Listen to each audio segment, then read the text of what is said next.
Everyone, welcome to your channel. This is Divyangana. देखिए students, आज के इस वीडियो के अंदर हम बहुत सारी इंपॉर्टेंट चीज़ों के ऊपर डिस्कस करने वाले हैं। आप वीडियो को बहुत ज़्यादा ध्यान से सुनना, ठीक।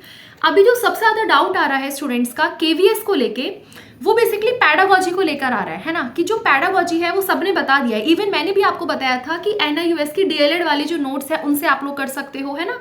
तो इसी तरीके से बहुत वीडियोस आप लोगों ने देखे हैं जिसमें आपको मोस्टली NIUS वाला ही रिकमेंड करा है। बट जो मेन प्रॉब्लम आती है वो ये है कि NIUS के अंदर आपके बहुत सारे कोर्सेज हैं, उन कोर्सेज में भी बहुत सारे ब्लॉक्स हैं, ठीक है। तो एग्जैक्टली आपको पढ़ना क्या है। दूसरा, ये NIUS वाले नोट्स मिलते कहाँ से हैं, इसकी साइट कौन सी है। तीसरा, क्या सिर्फ NIUS ही आपके लिए सफिशिएंट रहेगा, है ना। ऐसे बहुत सारे डाउट्स हैं। तो आज इस वीडियो के अंदर आपके सारे डाउट्स बहुत इजीली तरीके से क्लियर होने वाले हैं। बस आप एक एक चीज़ को ध्यान से सुनना। एक और देखो, मेरी आपसे रिक्वेस्ट है कि जो चीज़ मैं आपको वीडियो में बोलती हूँ ना, कि मैंने आपको जैसे मान लीजिए सिलेबस है, मैंने आपको बहुत वीडियोस में बोला है कि मैंने पूरा सिलेबस का लिंक आपको वीडियो के डिस्क्रिप्शन में प्रोवाइड करा है ना। लेकिन आप लोग ना तो उस डिस्क्रिप्शन को देखते हैं, साथ में आप लोग के सेम डाउट आते हैं फिर कॉमेंट सेक्शन में। और मान लीजिए क्या होता है कि जब डाउट्स बहुत ज़्यादा हो जाते हैं मेरे कॉमेंट्स में, ठीक है, तो मैं एकदम से रिप्लाई भी नहीं कर पाती हूँ, मुझे उसमें थोड़ा टाइम लगता है। तो इसलिए मैं आपको बोलती हूँ, जो चीज़ें आपको वीडियोस के अंदर बोली हैं, ठीक है, और जो चीज़ आपको प्रोवाइड करी है, एक बार आप उस पर जाके तो देखो। डायरेक्टली लिंक होता है भाई, बस उस पर आपको क्लिक करना है, उससे ज़्यादा नहीं करना आपने कुछ भी। चलो, तो सबसे पहली चीज़ है ये जो NIUS वाला मसला है, ठीक है, ये जो पैडागॉजी वाला मसला है, इसमें आप लोग करेंगे क्या। देखो, जो आपकी पैडागॉजी आ रही है, PRT, TGT एंड PGT, तीनों के लिए बिल्कुल सेम है, ठीक है, टॉपिक सारे सेम है। बस जो अंतर है वो है सिर्फ आपके मार्क्स का। समझना बात को। PRT वालों को 60 नंबर की पैडागॉजी पढ़नी है, TGT वालों को 40 नंबर की पैडागॉजी पढ़नी है, और आपका PGT वालों को बेसिकली 40 नंबर की पढ़नी है ना। बाकी सेम वही सब टॉपिक्स आपको, सेम बुक्स आप लोगों ने फॉलो करनी है, कुछ भी अलग नहीं है। अब देखो, मैं आपको जो चीज़ बता रही हूँ, अगर आप ये सोचेंगे कि NIUS की DLED वाले नोट्स में आपको ईच एंड एवरीथिंग मिल जाएगी, तो ऐसा भी बिल्कुल पॉसिबल नहीं है। मैंने इसीलिए आप लोगों के लिए सारे नोट्स को सर्च किया, अच्छे से मैंने एक बार उसको देखा, पूरा मैंने एनालिसिस किया। देन आई फाउंड कि नहीं, सारी चीज़ें आपको नहीं मिलने वाली हैं। हाँ, आपको काफ़ी हद तक चीज़ें मिल जाएंगी, है ना, बहुत चीज़ें आपको मिल जाएंगी एग्जैक्टली। बट एकदम एग्जैक्टली तरीके से बहुत कुछ, एकदम से सब कुछ अगर आप सोचो एक ही उससे मिल जाएगा, तो ऐसा भी नहीं है। अब देखो, मैं आपको कुछ सोर्सेज बताती हूँ। जैसे कि फॉर एग्जांपल, सबसे पहले आप लोग NIUS को भी साइड करो। आप लोग DLED करे हो, ठीक है, हर कोई तो NIUS से DLED नहीं करा है ना। आप लोग बेसिकली DLED करे हो, आप लोगों ने जहां से भी DLED वगैरह करा है उसके आप लोगों ने नोट्स पढ़े होंगे। अब आप खुद से इस चीज को देखना, एक बार आप सारा पहले तो सिलेबस देखो। सिलेबस को सबसे पहले अच्छे से एकदम रट लो, उसको देख लो, उसको पढ़ लो, उसकी PDF निकाल के अपने पास रख लो, पैडागॉजी वाली। आपने पूरी सिलेबस अपने रखा, अब उस सिलेबस का टॉपिक देखो। और आपने जो DLED पढ़ा है, तो आपको सिलेबस के टॉपिक्स को देख के लगेगा कि हाँ, ये सब तो मैंने पढ़ा है, और इसमें से काफ़ी सारी चीज़ें तो हमने CTET में भी पढ़ी है।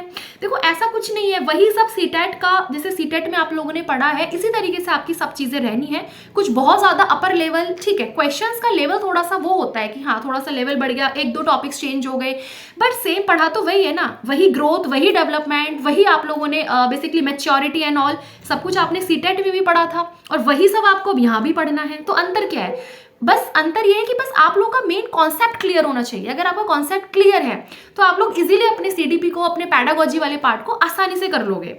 अभी जो DLED वाले नोट्स होते हैं उसमें भी आपके काफी सारे टॉपिक्स कवर हैं। जिन्होंने DLED पढ़ा है उनको पता होगा ये बात अच्छे से। पहला हो गया आपका DLED, जो आपकी नॉर्मल आपने कहीं से DLED करी है, उनकी बुक्स को आप लोग उठाओगे, काफ़ी सारे आप लोगों को सिमिलर टॉपिक्स मिल जाएंगे। वहाँ से आप लोग अपने नोट्स बनाने शुरू करो, जो जो टॉपिक्स आपको मिले उसके आप लोग नोट्स बनाएंगे। दूसरी बात आती है आपका NIUS का, जो DLED वाले नोट्स मैंने आपको बोले थे, NIUS के DLED वाले, ठीक है, मैं भी आपको सारी चीज़ें यहाँ पे शो भी करूँगी आगे वीडियो के अंदर, कि कहाँ से आपको मिलेंगे, कौन कौन सा ब्लॉक है, किसमें क्या है, हर चीज़ मैं आपको आगे वीडियो के अंदर एक्सपेरिमेंट तरीके से दिखाऊंगी, ठीक है, प्रैक्टिकली करके दिखाऊंगी। दूसरा NIUS DLED वाली चीजें हो गई। तीसरा, जैसे आपके IGNOU के जो B.Ed के नोट्स हैं, ठीक है, IGNOU के B.Ed वाले जो नोट्स हैं उसमें कुछ कुछ टॉपिक्स आपको मिल जाएंगे। जैसे ICT वाला, उसमें टॉपिक बहुत अच्छे से दिया हुआ है, वो आपको वहां से मिलेगा, और ICT वाला आपके सिलेबस में भी आ रहा है ना। इसी तरीके से एक NCERT के जो साइकोलॉजी वाले नोट्स आते हैं वो भी। देखो, ऐसा भी नहीं है कि अब आपको सारी चीजें जाके हार्ड कॉपी के अंदर परचेज करनी है ना। आपके पास सारी सुविधा है, आप लोग गूगल सर्च करो, आपको सब कुछ आ जाएगा, मैं आपको आगे शो भी करूंगी। तो ऐसे आपको बेसिकली 4 चीज़ें हैं। अब आपने क्या करना है, ऐसा भी नहीं है कि सारी चीज़ों को आप लोग इकट्ठा कर लो और बस, ठीक है, पढ़ाई कुछ नहीं हो रही है, बस आपने अपना मटेरियल इकट्ठा करके रख लिया है, वो वाला काम अपने को नहीं करना है।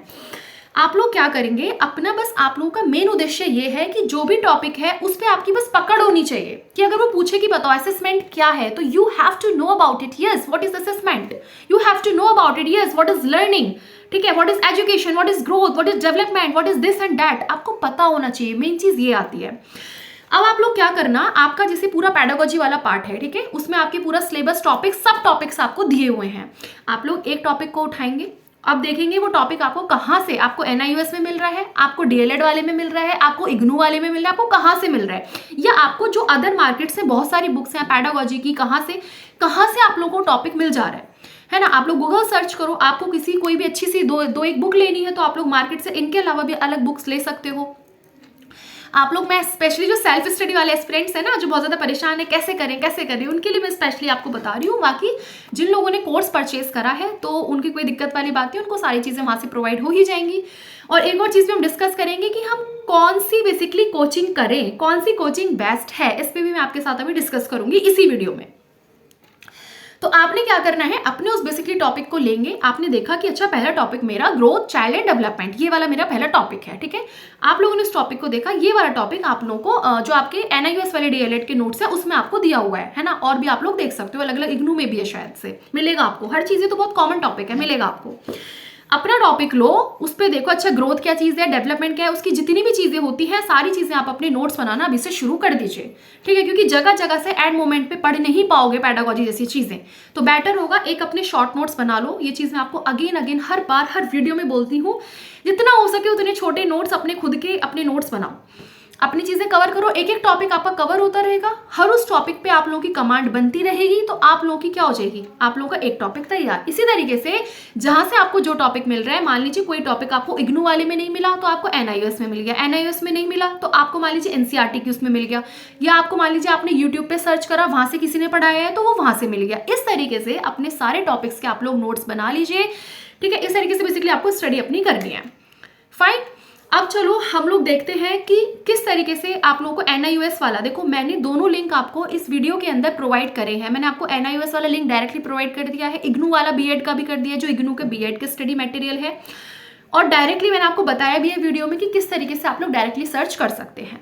बस आप लोगों का मेन काम होगा कि आप अपने टॉपिक्स को देखोगे कि क्या वो टॉपिक उसमें है या नहीं है। उसकी पूरी PDFs आपको दी हुई है, उस पूरी PDF को एक बार चेक करो, सिर्फ ऊपर से ही मत देखना। कई बार ऐसा होता है कि हम लोग ऊपर से बस मेन हेडिंग देख लेते हैं और अंदर भी तो उसके होता है, पार्ट्स के भी तो सब पार्ट्स बहुत सारी चीज़ें होती हैं। तो इसलिए एक बार उसको पूरी PDF अपनी पूरी ओपन करने का थोड़ा सा कष्ट कर लेना, तो आपको सारी चीज़ें वहाँ पे मिलेंगी, है ना। घबराने वाली कोई बात नहीं है, पेडागोजी कोई इतनी टफ नहीं होती है। पेडागोजी बहुत इंटरेस्टिंग सब्जेक्ट होता है अपने आप में, बहुत मज़ा भी आता है इसे करने में, और आसान है। बस ज़रूरत है तो आप लोगों को अपने कॉन्सेप्ट्स को क्लियर करने की और अपनी ज़्यादा से ज़्यादा प्रैक्टिस करने की। फाइन, जब आपका पूरा सिलेबस कवर होगा उसके बाद आप लोग अपनी प्रैक्टिस को करेंगे, ठीक। अब चलिए हम लोग देखते हैं किस तरीके से आप लोग करेंगे। सो आगे इस वीडियो को वॉच करें। चलिए देखिए, ये है आपका पूरा सिलेबस, एक बार आप इसको ठीक से देख लेना। और जिसके पास ये सिलेबस नहीं है, ठीक है, इसका लिंक मैंने इसी वीडियो के डिस्क्रिप्शन में प्रोवाइड करा है। एक बार आप जाके पूरे डिस्क्रिप्शन को देख लिया करो, वहाँ पे आपको बहुत ही इंपॉर्टेंट वीडियोज़ के भी लिंक मिल जाते हैं। साथ में ये सिलेबस वाला लिंक भी मैं वहाँ पर प्रोवाइड करूँगी, उस पर आप डायरेक्टली क्लिक करोगी तो आपके पास पूरी की पूरी PDF जितनी भी आपकी पोस्ट हैं, चाहे TGT, PGT, PRT, ठीक है, इसके अलावा कोई भी आपके असिस्टेंट कमिश्नर, आपकी म्यूजिक, कुछ भी, ठीक है, सारे के सारे आपको पूरा का पूरा सिलेबस एक ही PDF के अंदर आपको सारी चीज़ें डिटेल के अंदर प्रोवाइड है। और ये KVS की साइट से आपको आया था। अब देखो मैं आपको जो चीज़ समझा रही हूँ ध्यान से सुनना। ये आपका बेसिकली पेडागोजी वाला सेक्शन है। कौन सा है? That is pedagogy. ये TGT, PGT, PRT सबके लिए सेम ही टॉपिक्स हैं, सेम ही सब कुछ है। सिर्फ जो डिफरेंस है वो इतना है मार्क्स के अंदर। PRT वालों का 60 नंबर के अंदर ये पेडागोजी आ जाएगी, और जो TGT और PGT हैं उनको बेसिकली 40 मार्क्स में आ जाना है। ओके, अब देखो भैया जी यहाँ पे क्या है। सबसे पहले हम देखते हैं, ये आपके बेसिकली टॉपिक्स आने हैं। अंडरस्टैंडिंग द लर्नर 15 इसके अंदर क्वेश्चंस आपके रहेंगे। Understanding teaching learning 15 question. फिर उसके बाद आपका creating conducive learning environment 10 question. Then school organisation and leadership 10 question. Then आपका perspectives in education, that is 10 question. Okay अब एक बार हम इसको थोड़ा सा डिटेल में देखते हैं। आप चाहें तो यहीं से भी एक बार इसका स्क्रीनशॉट ले सकते हैं, कोई दिक्कत वाली बात नहीं है। ठीक है, आपको जो जो पार्ट समझ में आया करें ना, आप चाहो तो वीडियो का भी स्क्रीनशॉट ले सकते हो, कोई प्रॉब्लम नहीं है, बस आपकी स्टडी अच्छे से हो जानी चाहिए। अब देखो यहाँ पे सबसे पहली चीज़ है, हम सबसे पहले देखते हैं जो सिलेबस है ना, ये हम पैडागॉजी का देखेंगे। यहाँ पे आपको पूरा का सारा सिलेबस है, आप लोग अपने हिसाब से देखना। आप देखो, अब जैसे अंडरस्टैंडिंग द लर्नर है ना, इसके अंदर आपके देखो ये सारे टॉपिक्स हैं, एक बार आप जल्दी से देख लीजिए। जैसे इसमें आपके ये सारे सब टॉपिक्स हैं कि भाई इसमें आपको concept of growth, maturation, development, ठीक है, ये सारी चीज़ें करनी है, डोमेन्स ऑफ डेवलपमेंट पढ़ने हैं, अंडरस्टैंडिंग, ये सारी चीज़ें आपको, एडोलेसेंस, नीड्स, चेंज, सब कुछ आपको बेसिकली पढ़ने हैं। इसी तरीके से अंडरस्टैंडिंग टीचिंग लर्निंग में आपको ये सारी चीज़ें टॉपिक्स हैं, आपको सब टॉपिक्स ये सब पढ़ना है ना। एक बार आप देख लीजिए, ये देखो बहुत सारे इन्होंने बेसिकली टॉपिक्स को दिया है। इसी तरीके से क्रिएटिंग कंड्यूसिव लर्निंग एनवायरनमेंट में भैया आपको ये सारे टॉपिक्स को बेसिकली पढ़ना है ना। ये सब आपको टॉपिक्स दे हैं, मेंशन है आपको सिलेबस में ईच एंड एवरीथिंग। और आपको जो भी पढ़ना है वो सब कुछ सिलेबस के अकॉर्डिंग, जो जो टॉपिक्स आपको सिलेबस में है उसी के अकॉर्डिंग आपको पढ़ना है। अब देखो ये यहाँ पे आपका स्कूल ऑर्गेनाइजेशन एंड लीडरशिप के अंदर ये सारे टॉपिक्स आपको मेंशन है कि भैया ये सब टॉपिक्स हैं, इनको आपको बेसिकली कवर करना है। इसी तरीके से एजुकेशन वाले के अंदर आपको ये देखो सारी जितनी भी पॉलिसीज़ हैं, NEP, ये वो सब आपको बेसिकली पढ़ना है। हाँ, अब लास्ट में आप लोगों का क्या रहता है, बस यही आप लोगों का रहता है।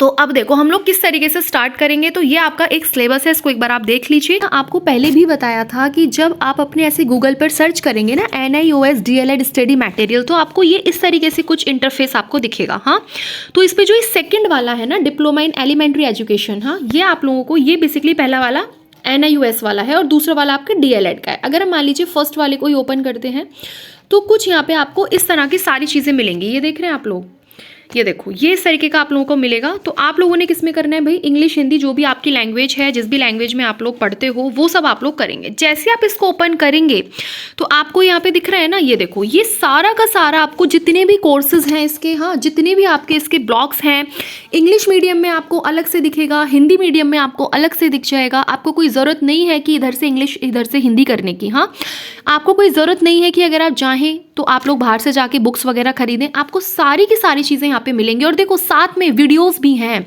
इन लोगों ने बिल्कुल फ्री में आपको वीडियोस प्रोवाइड करे हैं। अगर आपको खुद से पढ़ के नहीं समझ आ रहा है तो आप लोग वीडियोस के माध्यम से भी पढ़ सकते हो। अब देखो यहाँ पे इतने सारे, जैसे ये कोर्स आपका 501 है, इसी तरीके से 502 है, ठीक है, इस तरीके से 503 है, 504 है, 505 है, 506 है, और ये आपका 507 है, 509 है, ठीक है, 510, इस तरीके से आपके काफ़ी सारे कोर्सेज हैं। तो ये सारी चीज़ें मैंने आपके लिए बैठ के आज सारी चीज़ें सर्च करी थी कि स्पेशली आपको बेसिकली पढ़ना क्या क्या है। तो अभी जैसे मैं अगर देखो 501 वाली, अब आप लोग क्या करना, अपना सिलेबस अपने पास रखना, ठीक, अपना सिलेबस जो मैंने अभी आपको बताया ना पैडागॉजी का, उसको हार्ड कॉपी के अंदर निकलवा लो या उसको खुद से लिख लो। लिख इतना नहीं पाओगे तो उसको निकलवा लो, एक एक दो दो पेजेस हैं, उसको जब आप उसकी कॉपी निकलवा लीजिए, देन उसको अपने टेबल पे अपने पास रखिए। अब उसमें से आप लोग टॉपिक्स को देखिए कि कौन कौन से टॉपिक्स बेसिकली आपके आ रहे हैं, इस हिसाब से आपको बेसिकली चीज़ों को करना है। तो अब देखो जो सबसे पहला है वो बेसिकली एलिमेंट्री एजुकेशन है ना, ये है आप लोगों का सोशियो कल्चरल पर्सपेक्टिव।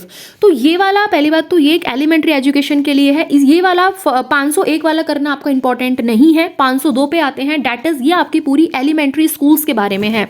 तो जहाँ की जिसमें आप लोग ब्लॉक 1, ब्लॉक 2 ये सारी चीज़ें पढ़ेंगे, ब्लॉक 3, ब्लॉक 4, इसमें आप सारे ब्लॉक्स को बेसिकली रीड आउट करेंगे, जितने भी इसमें ब्लॉक्स आपको दिए हैं, क्योंकि ये आपके सिलेबस में दिया है ना। टीचिंग लर्निंग प्रोसेस, मैथड्स, ये सारी चीज़ें जितना भी टीचिंग रिलेटेड है, क्लासरूम रिलेटेड है, ये सारी चीज़ें आपको लर्निंग रिलेटेड है, आपको आपके सिलेबस में प्रोवाइड है। तो वो सब आप पूरा का पूरा इसको पढ़ लेना।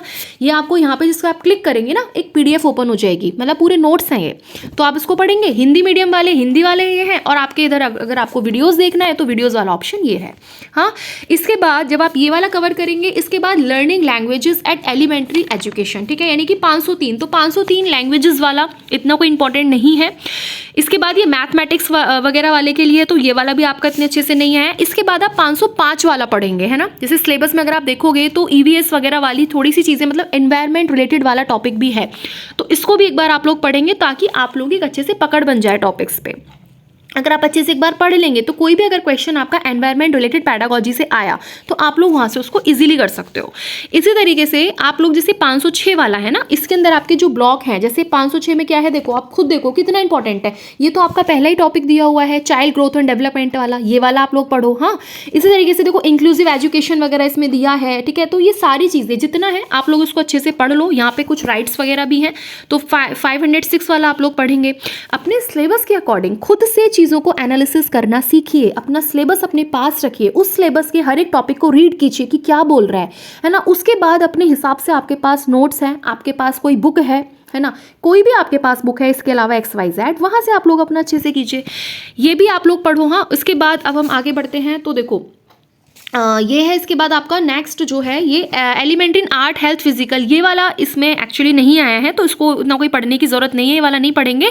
उसके बाद आप लोग जैसे 500 ये 7 वाला आप लोग पढ़ेंगे, ठीक है। ये कम्युनिटी एलिमेंट्री एजुकेशन 507, ये दोनों आप लोग पढ़ लेना, क्योंकि इसमें सारा स्कूल के बारे में है और आपका एक पूरा का पूरा टॉपिक दिया हुआ है, स्कूल ऑर्गेनाइजेशन वाला पूरा का पूरा टॉपिक है। इसको आप लोग अच्छे से एक बार इसमें सब अच्छे से पढ़ेंगे, ताकि देखो मेन होता है पैडागोजी या CDP वगैरह में कि आपके जो कॉन्सेप्ट्स हैं वो क्लियर हो जाए। अगर आपको पता है कि इसमें क्या चीज़ बताई जाती है या असेसमेंट्स में क्या होता है, लर्निंग प्रोसेस में क्या होता है, तो आप लोग बहुत आसानी तरीके से कर लोगे, आपको कोई दिक्कत नहीं आने वाली है। तो मेन होता है कॉन्सेप्ट्स क्लियर करना। उसके बाद प्रैक्टिस होती है क्वेश्चंस की, जहां से आप लोगों का बिल्कुल बेस मजबूत हो जाता है। क्वेश्चन से आपकी चीज़ें एकदम से स्ट्रांगली तरीके से आपकी, ठीक है, आपकी पकड़ बन जाती है आपके टॉपिक्स पे। अब इसी तरीके से आप लोग 507 वाला भी करेंगे, है ना। तो ये है। अब ये देखो, ये साइंस सोशल साइंस के लिए है, लर्निंग प्रोसेस का, तो इसमें कोई ऐसी दिक्कत नहीं है, ठीक है। कोई पढ़ो मत पढ़ो, कोई ज़रूरत नहीं है, लेकिन आपका जो टॉपिक है उसके हिसाब से आप लोग पढ़ेंगे, ये यहाँ से कवर करेंगे। अब A to Z चीज़ें भी आपको देखो NIUS DLED से नहीं मिलने वाली हैं, ये भी सच्चाई है। अगर आप सोचो कि हर एक चीज़ आपको यहाँ से मिल जाएगी, तो ऐसा नहीं है, हर एक चीज़ यहाँ से नहीं मिलेगी। इसके बाद दूसरे नंबर पर हम लोग देखते हैं कि हमें क्या करना है। जैसे मान लीजिए आप लोग अपने नोट्स वगैरह बनाते चलेंगे। उसके बाद सेकंड है आपका IGNOU B.Ed का स्टडी मटेरियल। आप लोग IGNOU का जो B.Ed का मटेरियल है उससे आप लोग पढ़ेंगे, है ना। तो यहाँ पे आप लोग या तो डायरेक्टली गूगल सर्च करना, या फिर मैं दोनों के लिंक्स भी आप लोगों को प्रोवाइड कर दूंगी, ठीक है। तो आप लोग एक बार डिस्क्रिप्शन देखिया करिए। देखो मैं आपको हर वीडियो के अंदर बोलती हूँ कि मैंने लिंक वीडियो में डिस्क्रिप्शन में दे दिया है, डिस्क्रिप्शन में दे दिया है। आप लोग पता नहीं उसको देखते नहीं हो, फिर वही सेम डाउट आपके कॉमेंट सेक्शन में होता है ना। तो इसीलिए मैं आपको बोल रही हूँ। अब यहाँ पे जैसे आप IGNOU वाला जाएंगे ना, तो IGNOU वाले पे आपको क्या मिलेगा जी, यहाँ पे आ जाओ। यहाँ पे आपको देखो कितने सारे टॉपिक्स यहाँ पे आपको मिलने वाले हैं। नीचे आप लोग आएंगे, अब देखो ये आ जाओ यहाँ पे, ये देख रहे हैं आप लोग। अब देखो यहाँ से आपको चाइल्डहुड ग्रोइंग अप वाला, ठीक है, इंडियन एजुकेशन, ठीक है, इस तरीके से आपको देखो लर्निंग टीचिंग वाला आपका आ रहा है, ये वाला आप लोग पढ़ेंगे। हाँ, तो इस हिसाब से आपके जितने भी टॉपिक्स हैं उनको आप लोग मैच करो, देखो कि क्या कौन कौन सा टॉपिक है। अब देखो जैसे यहाँ पे आप लोगों का असेसमेंट्स फॉर लर्निंग वाला आना है ना। इसी तरीके से जो भी आपकी एजुकेशन रिलेटेड है, और देखो ICT वाला भी एक सब टॉपिक दिया हुआ है आपको, इंफॉर्मेशन कम्युनिकेशन टेक्नोलॉजी। तो यहाँ से आप लोग व्यू करना, यहाँ से आपको पूरे इसके बेसिकली PDF वगैरह मिल जाएंगी। इसी तरीके से आप लोग, ये बहुत सारे इसमें टॉपिक दिए हुए हैं, टीचर्स एंड स्कूल्स आपको पढ़ना है, ठीक है। इस तरीके से जो आप लोगों की ये हैं सारी चीज़ें, जो इंपॉर्टेंट टॉपिक्स हैं आपको अपने हिसाब से अपने सिलेबस के अकॉर्डिंग IGNOU वाले मटेरियल से कुछ चीज़ें पढ़ेंगे। जो चीज़ें आपको जहाँ से मिल रही हैं अपने नोट्स बनाते चलो, अपने टॉपिक्स को कवर करते चलो। मेन होता है कि आपको बस अपने कॉन्सेप्ट्स को क्लियर करना है। अगर आपका कॉन्सेप्ट क्लियर है तो फिर आपका क्वेश्चन कहीं से भी आ जाए, you can do very easily. अब आप यहाँ से करेंगे। इसके बाद आप लोग क्या करेंगे, ये देखो जैसे आप मान लीजिए मैंने ICT वाला ही ओपन कर लिया है ना, ICT वाला मैंने ओपन कर लिया, तो इसमें आप लोगों को क्या मिलेगा, पूरी की पूरी एक PDF आप लोगों को मिल जानी है। ये पूरा यहाँ पे है, और सपोज कीजिए ये देखिए बहुत सारी चीज़ें इसमें आ रही हैं। अब इसमें अलग अलग ब्लॉक्स हैं, है ना। ये देखो अलग अलग ब्लॉक्स आ गए, जैसे ICT वाले में अंडरस्टैंडिंग ICT आ गया, टीचिंग लर्निंग रिसोर्सेज आ गए, ICT उसकी पैडागोजी आ गई। तो इस तरीके से आप सारी चीज़ों को बेसिकली कवर करेंगे। Fine, okay. सो आगे अब हम लोग देखते हैं। इसके अलावा जो NCERT की भी साइकोलॉजी की बुक आती है वो भी आप लोग देख सकते हो, अच्छी बुक है, वहाँ से भी आप लोग कवर कर सकते हो NCERTs की कुछ चीज़ें, है ना। जो चीज़ इसी तरीके से जो नॉर्मल NIUS के अलावा जो DLED वाली बुक्स हैं आप लोगों की, जिन लोगों ने सिंपल DLED करा है ना, NIUS की बात नहीं कर रही हूँ मैं, जहाँ से भी आप लोगों ने DLED करा है उनकी बुक्स में भी आपको काफ़ी ज़्यादा मटेरियल मिल जाएगा, वहाँ से भी आप लोग इजीली कर सकते हैं। तो इसे जगह जगह से अपने जहाँ से आपको स्टडी मटेरियल मिले ढूंढ के टॉपिक वाइज नोट्स बना लो, ज़्यादा पीछे मत पड़ना चीज़ों के। मतलब ऐसा नहीं है कि 10-10 चीज़ों को आप लोग देख रहे हो। तो ये तो था आपका सारा किस तरीके से आपको अपनी पैडागोजी को कवर करना है, block wise, courses wise, each and everything. I hope कि आपको यहाँ तक समझ आया होगा। अब हम आगे बात करेंगे, डिस्कस करेंगे कि कौन सी बेस्ट कोचिंग है ना। इतने सारे कमेंट्स कोचिंग्स को लेके, कौन सी बेस्ट कोचिंग है, कौन सा कोर्स हम परचेज करें। तो देखो भाई, be honestly I am saying, एक ठीक चीज़ मैं आपको कहती हूँ, जो लोग सेल्फ स्टडी कर रहे हैं उनकी तो कोई दिक्कत नहीं है, वो तो अपना सेल्फ स्टडी कर रहे हैं। बट जो लोग किसी कोर्स को परचेज करना चाह रहे हैं, देखो पहली बात तो ये एक इंडिविजुअल चॉइस है, ये आपकी खुद की इच्छा है कि आप कोर्स के थ्रू पढ़ें या आप सेल्फ स्टडी से पढ़ें। पढ़ना आपको दोनों में ही है, सेल्फ में भी आप पढ़ोगे, कोर्स में भी आप पढ़ोगे, दोनों में आपको लोगों को पढ़ना है, ठीक है। पढ़ाई का कोई शॉर्टकट है नहीं, ये आप समझ लीजिए अच्छे से। अब ये अपनी खुद की आपकी इच्छा होती है, आपका मेन उद्देश्य है कि आपको बस केवीएस को हिट करना है, आपको बस केवीएस को बेसिकली टारगेट करना है, उसको आपको क्रैक करना है। मेन चीज आपकी ये है, उसको आपको क्लियर करना है। अब चाहे आप उसको कोचिंग के माध्यम से करो, चाहे आप उसको सेल्फ स्टडी के माध्यम से करो, ये चीज मैटर नहीं करती है। मैटर करता है कि क्या आपका केवीएस के अंदर नंबर आया, क्या आपका सिलेक्शन हुआ, ठीक है, बस यही मैटर करता है। अब जो लोग पूछ रहे थे, तो मैं देखो आपको ऑनेस्टली बताऊं, मैंने ऐसे कोई किसी की कोचिंग को मैंने नहीं देखा है ना। कोचिंग अपने आप में सभी अच्छी होती है, और जितने भी टीचर्स होते हैं, आप ध्यान देना इस चीज़ को, जितने भी टीचर्स होते हैं वो अपना 100% देते हैं अपने चैनल पे। जब वो पढ़ाते हैं तो उनका उद्देश्य ये होता है कि जो हम पढ़ाएं, ऑनेस्टी के साथ बच्चों को हम लोग पढ़ाएं, जो हम पढ़ाएं उससे बच्चों को समझ में आ जाए, है ना, उससे उन लोगों का बेसिकली भला हो, वो चीज़ें उनको बेसिकली अच्छे से उनका कॉन्सेप्ट क्लियर हो। हर टीचर का यही होता है कि जब वो पढ़ाता है तो अपना पूरा 100 दे के ही पढ़ाता है। इसलिए मेहनत हर इंसान, हर टीचर अपने उस पर कर रहा है, हर टीचर अच्छा ही आपको पढ़ाएगा। बस अंतर ये हो जाता है कि आपको किसका बेसिकली होता है ना, हर किसी का पढ़ाने का तरीका अलग होता है। पढ़ाते सब अच्छा है ना, लेकिन सबका पढ़ाने का तरीका अलग है। मान लीजिए आपको किसके तरीके से अच्छा लग रहा है, सीडीपी बहुत लोग पढ़ा रहे हैं यूट्यूब पे, है ना, इसी तरीके से मैथ्स बहुत लोग पढ़ा रहे हैं, रीजनिंग बहुत लोग पढ़ा रहे हैं, इंग्लिश बहुत लोग पढ़ा रहे हैं। बट उस बहुत लोगों में से मेन चीज है कि आपको समझ किसका अच्छे से आ रहा है, आपका दिमाग किसका चीजें को, जो किसका मटेरियल है, किसका पढ़ाने का तरीका है, उसको अच्छे से ग्रैब कर रहा है, वो चीज इंपॉर्टेंट है। तो इसलिए मैं कोचिंग की अगर बात करूंगी तो देखो, कोचिंग ये आपका खुद को आपको एनालिसिस करना है, इसमें मैं कुछ नहीं बता सकती। मान लीजिए एक्स वाई दो इंसान है, एक्स को किसी एक कोचिंग का अच्छा लगता है, मान लीजिए दोनों, और वाई को किसी एक का अच्छा लग रहा है ना, तो ये तो अपनी इंडिविजुअल चॉइसेस है ना, किसी को किसी का अच्छा लग रहा है, किसी को किसी का अच्छा लग रहा है ना। तो इसीलिए देखो, ये आपका खुद को आपको एनालिसिस करना है। मैंने आपको पहले बोला था, मैं अगेन बोल रही हूँ, सबके डेमोज हैं, जो कुछ अच्छी अच्छी जितनी भी कोचिंग्स हैं, आप लोग सबके नाम लिख लो एक पेपर पे कि अच्छा ये कोचिंग है। 10-12 कोचिंग के आपने मान लीजिए नेम लिख लिए, जो भी आपको पता होगा, XYZ 5, 6, 10, 12 जितनी भी हो लिख लो। सबके डेमोज देखो, एक दो दिन अपना इसी चीज में ले लो, है ना। अभी तो कोर्स चल ही रहा है सबका, अपने इस 1-2 दिन इसी में ले लो। अगर आप लोगों को कोचिंग करनी है तो मैं बोल रही हूँ, अगर नहीं करनी तो कोई दिक्कत वाली बात नहीं है, सेल्फ स्टडी करो अपना बढ़िया।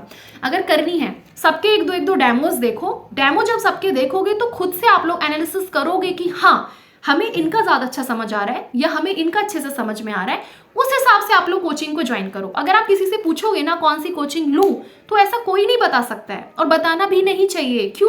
क्योंकि देखो, मैंने तो सारी कोचिंग्स नहीं पढ़ी है ना, मुझे नहीं पता किसी भी कोचिंग के बारे में। जो डेमो वगैरह एक दो दिखते हैं, बस वो चीज में एक बार देख लेती हूँ कि अच्छा, बाकी मुझे नहीं पता है, क्योंकि मैंने तो किसी का नहीं पढ़ा है कोचिंग से। मैं हमेशा से अपनी सेल्फ स्टडी करती आई हूँ, करती हूँ और करती रहूंगी, जो भी अगर मैं आगे पढ़ी तो, ठीक है। तो इसीलिए आप लोग को खुद से ये चीज देखनी है कि आपको किसका अच्छे से समझ में आ रहा है। तो अपने हिसाब से आप लोग कोचिंग को चूज करें, किसी से ना पूछें, किसी के पॉइंट ऑफ व्यू से आप लोग मत जाइए। मान लीजिए आज मैंने आपको कोई कोचिंग सजेस्ट कर दी, ठीक है, कि हाँ आप ये वाली ले लो मेरे कहने से, और मान लो आपको उसका बिल्कुल समझ में ही नहीं आ रहा है, तो आप लोग मुझे ही तो गाली दोगे, या आप उस दूसरे इंसान को ही तो गाली दोगे कि मैम ने कहा था करने के लिए, है ना। तो इसीलिए भाई, ये तो आप खुद से आपको अंडरस्टैंडिंग करनी है कि आपको क्या, किस तरफ जाना है, आपको कौन सी चीज ज्यादा अच्छे से समझ में आ रही है, वो आपको खुद से देखना पड़ेगा। बस ये मेन मेरा कहना है। और इसके अलावा कोई भी आपका डाउट आता है तो आप लोग कमेंट सेक्शन में बताना, कोई दिक्कत वाली बात नहीं है। और एक और चीज़ मैं एक आपको बता दूं, बहुत जल्दी हम लोग, मीन्स अभी मैं आपको बता दूंगी कब से, बहुत जल्दी हम लोग अभी KVS के लिए क्लासेस स्टार्ट कर रहे हैं, स्पेशली फॉर द पैडागॉजीज के लिए ही हम लोग स्टार्ट करने वाले हैं क्लासेस को। फ्री ऑफ कॉस्ट आपका सब कुछ रहेगा, और ये मेरी पहली टीचिंग है यूट्यूब पे। तो आप लोग देखना, अगर आपको अच्छा लगे अपने रिव्यूज़ वगैरह आप लोग बताना, ठीक है। KVS के पैटर्न के अकॉर्डिंग हम लोग पढ़ेंगे। मेन टारगेट बस हमारा ये रहेगा कि आप लोगों के कॉन्सेप्ट्स क्लियर हो, है ना। जो भी टॉपिक है उससे रिलेटेड कॉन्सेप्ट्स बस आपके क्लियर होना चाहिए। बाकी आप लोग जहाँ से जैसे पढ़ रहे हैं 1-2 चैनल्स को फॉलो करे रखो, उनको पढ़ते रहो अच्छे से। के जब आपका सारा सिलेबस कवर हो जाए उसके बाद आप लोगों को क्या करना है, अपने प्रैक्टिस सेट्स लगाने हैं। 1-2 बुक्स आई थिंक मैंने आपको सजेस्ट भी करी थी पहले, और उसके बाद 1-2 बुक्स मैं आपको और सजेस्ट कर दूंगी जब मैं टीचिंग करना स्टार्ट करूंगी, तो मैं उस दौरान आपको सजेस्ट करूंगी सारी चीज़ें, ठीक है। टाइम टू टाइम आप लोगों को मोटिवेशन भी वहाँ पे मिलता रहेगा। सो वाइट बोर्ड पे आप लोगों की टीचिंग बेसिकली रहेगी, और जैसा भी आप लोगों को उचित लगे आप लोग बताना, ठीक है। और बाकी साथ के साथ सारी चीज़ें हम लोग, कोशिश मैं पूरी यही करूँगी कि आप लोगों के सारे कॉन्सेप्ट्स क्लियर कराती चलूँ, और साथ में क्वेश्चंस वगैरह भी आप लोगों के साथ शेयर करती चलूँ। तो जैसा भी रहता है आपको बताया जाएगा। तो बाकी आप लोग अपना अच्छे से बस पढ़ते रहिए। मैं ये नहीं कह रही कि यहीं से पढ़िए वहीं से पढ़िए, जहाँ से भी आपको मटेरियल मिल रहा है ना, ज्ञान जहाँ से मिले वहाँ से ले लेना चाहिए। मेन बात ये है, ज्ञान बांटने से और ज्ञान लेने से ही आता है। जितना बांटोगे उतना बढ़ेगा, जितना लोगे उतना बढ़ेगा, डेट्स ऑल, ठीक। अब कोई आपका डाउट है तो आप लोग कमेंट सेक्शन में बता देना। बाकी मैंने पूरी कोशिश करी है कि आपके कोई भी बस डाउट ना रहे, और दूसरी चीज़ ये है कि आपको किसी भी तरह का कोई कन्फ्यूजन ना रहे। अभी इतना ज़्यादा भी टाइम नहीं है, मेन है कि इस टाइम को इधर उधर भटकने से अच्छा है अपनी स्टडी में स्टार्ट कर दीजिए। अच्छा सा टाइम टेबल बना के, एक अच्छी सी स्ट्रैटेजी बना के, और उसमें बस लग जाइए, है ना। अर्जुन की तरह अपने टारगेट को देख लो कि हाँ मुझे इधर ही निशाना मारना है, बस लग जाइए, ठीक है। तो चलिए, wish you all the very best, stay happy and stay blessed. Thank you so much.